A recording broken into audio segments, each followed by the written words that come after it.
Também quero dar oportunidade para Ana Luísa e para Beatriz.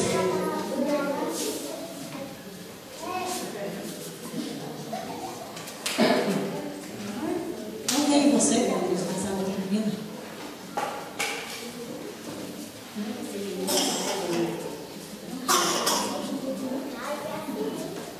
Só da igreja com a paz do Senhor. Amém.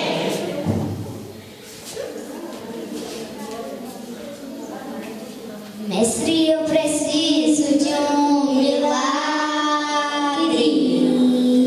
Transforma minha vida, meu estado.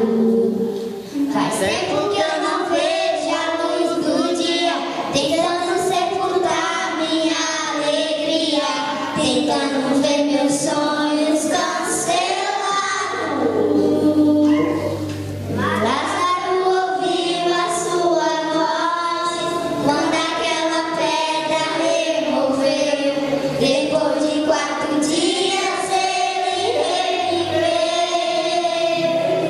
Mestre, não há outro que possa fazer aquilo que só o teu nome tem todo o poder.